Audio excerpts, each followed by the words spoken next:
E aí, galerita, tudo bom? Como é que tá? Bom, o São Paulo foi campeão da Bundesliga 2, da segunda divisão na Alemanha, na última rodada com o Holstein Kiel em segundo lugar.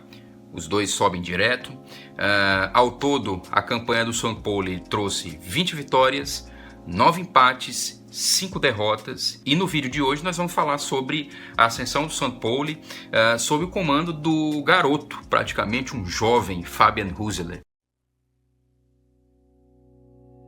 Ok, não dá para dizer que foi uma surpresa total essa campanha fantástica do São Paulo. O time ele foi consistente durante todo o campeonato, praticamente, e tudo sobre o comando do Hüseler, que tem, o cara só tem 31 anos. O Hüseler é mais novo que eu, que tô com meus 36, vou fazer 37 esse ano. O Hüseler tornou esse São Paulo um time de um futebol bem atraente, baseado em passes curtos, mudança no tempo de jogo, e essas mudanças no tempo de jogo é muito no estilo do Roberto De Zerbi, que ficou conhecido como La Pausa. O time pausa o jogo, o zagueiro pausa o jogo com a bola no pé e chama a marcação, pressão do adversário, e aí sim ele começa a tocar a bola com velocidade, com organização, para chegar mais rápido no gol adversário. Isso é uma mudança, uma quebra no tempo de jogo, que o De Zerbi implantou muito bem no Brighton, e o São Paulo faz também em diversos momentos. Se você for prestar atenção, quem assistiu os jogos do São Paulo percebe que ele faz, e é algo muito, muito legal. Uma coisa que nós devemos falar é que a ascensão do São Paulo sob o comando do Hüseler nos traz aí ao fim de 2022. Na temporada anterior, o São Paulo ele não conseguiu subir de divisão, e depois, na temporada seguinte, o que ocorreu foi vendas de jogadores muito importantes. Pela continuidade na segunda divisão, o São Paulo não conseguiu segurar financeiramente esses caras. O time, com essa venda de jogadores, o time deu uma queda muito forte na temporada. Ficou fora da zona de rebaixamento apenas pelo saldo de gols, cara. Por volta ali do momento em que o futebol europeu parou para disputar a Copa do Mundo no Catar, ali no finalzinho da temporada, ali no finalzinho do ano praticamente. Com isso, quem pagou o pato foi o Timo Schultz, uma figura importante do clube, mas pagou o pato e acabou sendo demitido, assumindo o garoto de 29 anos na época, que era assistente do Schultz, que hoje é o Hüseler, com seus 31 anos. Hüseler tentou a vida como jogador, mas não deu muito certo, né? Não se desenvolveu da melhor maneira como ele imaginava. Ele jogou pelo time 2 do Bayern de Munique na Regionalliga, que é a quarta divisão do futebol alemão. Ele foi um jogador-treinador aos 23 anos, auxiliar nas equipes da Federação Alemã de Futebol aos 25, e se transformou em assistente do Schultz no São Paulo aos 27 anos. Sobre o estilo de jogo que o São Paulo vai trazer à primeira divisão, é aquela, ditar o ritmo com a posse de bola. Porém, Hüseler fala que é muito importante se adaptar ao estilo de jogo da segundona alemã, que é menos técnica, e joga com mais bolas longas, lances de bola parada, uma intensidade defensiva maior.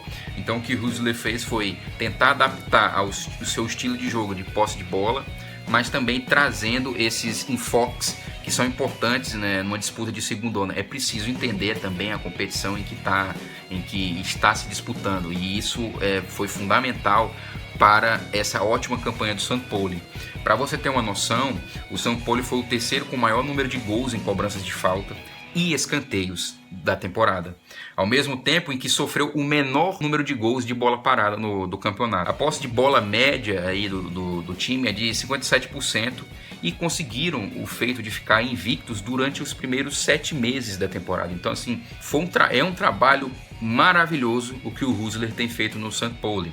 Nessa temporada, o São Paulo conseguiu montar um elenco com boas opções. Daí a gente tem que falar que, embora o São Paulo não seja exatamente um clube pobre, né, muito pobre, sem grandes condições de montar um time razoável, ele possui nessa Bundesliga, nessa segundona, aproximadamente o 7º maior gasto salarial da segunda. Ele está bem abaixo, por exemplo, do Schalke, que comemorou permanência na segundona, brigou para não cair, bem abaixo do Hamburgo, que fracassou mais uma vez em retornar à Bundesliga. Tem um vídeo aí, vou deixar no card aí, que eu falei, uma geralzinha do Hamburgo. Para te ver aí, o gasto salarial do São Paulo representa apenas 40% do que o Schalke gasta e pouco mais a metade do Hamburgo. Então, assim, que é o rival da cidade. Então, para você ter uma ideia de como tá bem focado, tá forte o projeto esportivo do St. Pauli. Alguns nomes dessa campanha a gente pode destacar. Um deles é o Irvine, que saiu do Hull City e se tornou o capitão do clube, com muita identificação com esse clube. Vai ser muito interessante vê-lo jogar a primeira divisão. Para quem não lembra do Irvine, o Irvine é aquele australiano que, se você for pintar nas redes sociais, tu acha um vídeo dele meio que tietando o Casemiro, o volante do Manchester United, que jogou no Real Madrid.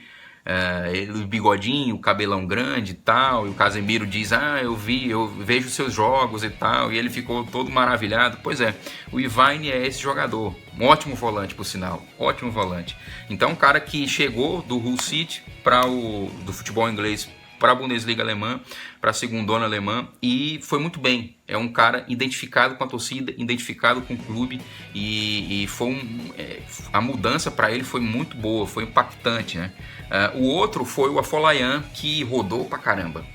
A Afolayan passou do Chelsea, passou no West Ham, foi pro Bolton e chegou na Bundesliga. A Afolayan trouxe 9 gols e 9 assistências na temporada. É outro destaque desse St. Pauli. A gente pode falar também do Elias Saad, que saiu da Regionalliga, como eu falei, da 4ª divisão alemã, e foi já até convocado para a seleção da Tunísia. E o melhor jogador da temporada, sem dúvida nenhuma, que é o Marcel Hartel. Aos 28 anos, Hartel nunca havia marcado mais de 5 gols em uma temporada. Nessa, o cara terminou com 17 gols e 12 assistências. De fato, um dos melhores jogadores da competição, se não o melhor. Todos esses caras são caras que já rodaram em diversos outros clubes e que chegaram à Bundesliga com um sonho da redenção também. A Afolayan, o Irvine, o Elias Saad, o Hartel. Todo mundo já conhece a história mítica aí do St. Pauli, é muito evidenciado, um clube da esquerda que gosta da representatividade, a bandeirinha com a caveirinha e tal, assim. Toda essa parte aí vai ser muito legal de ver na temporada que vem na Bundesliga. O St. Pauli atualmente ele é comandado por Åke Gudlisch, que sofreu ao longo desde que chegou com ataques diretos por conta do seu desenvolvimento esportivo. O St. Pauli, que já é conhecido aí pelos seus projetos sociais, sua visão de esquerda, como eu falei, o Gudlisch foi responsável por amplificar esses setores no clube, mais projetos sociais, mais representatividade para fazer parte do clube, mas os críticos frequentemente colocavam nele a pecha de um trabalho que não tinha uma ambição dentro do setor esportivo. Essa era de fato uma crítica muito veemente em cima do trabalho do Gudlisch. O St. Pauli ainda ele é um clube de futebol, então esse é um setor importante. Daí, nesse caso, foi um acerto a chegada do diretor esportivo, o Andreas Bornemann, em 2019.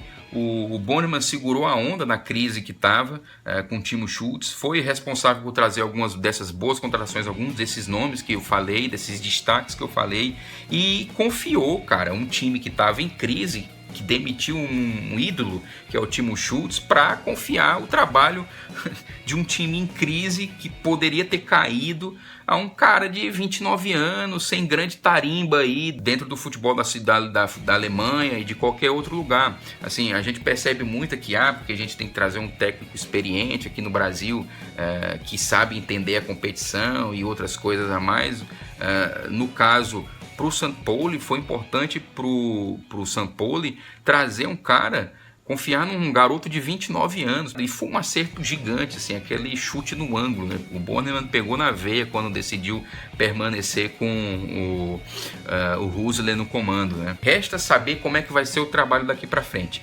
Fazia 13 anos que o St. Pauli não jogava a primeira divisão alemã. O trabalho tem que alavancar mais um nível, já que é difícil a permanência na Bundesliga. Vide aí, por exemplo, o Darmstadt, né, que subiu a primeira divisão e só ganhou 3 jogos na Bundesliga. perdeu 23 vezes, né? Fez uma segundona maravilhosa, subiu já na primeira, de primeira caiu de novo, né? Então, assim, é muito complicada a permanência na primeira divisão. Heidenheim, por exemplo, que conseguiu, tá aí para dizer como é difícil isso. E o Darmstadt, com suas 3 vitórias na temporada, pode falar muito bem de como é difícil permanecer na primeira divisão. Mesmo com alguns bichos papões, alguns nomes, clubes históricos importantes do futebol alemão com crises gerenciais enormes, né? O que abre espaço para que um bom trabalho apareça. No caso, o St. Pauli apareceu.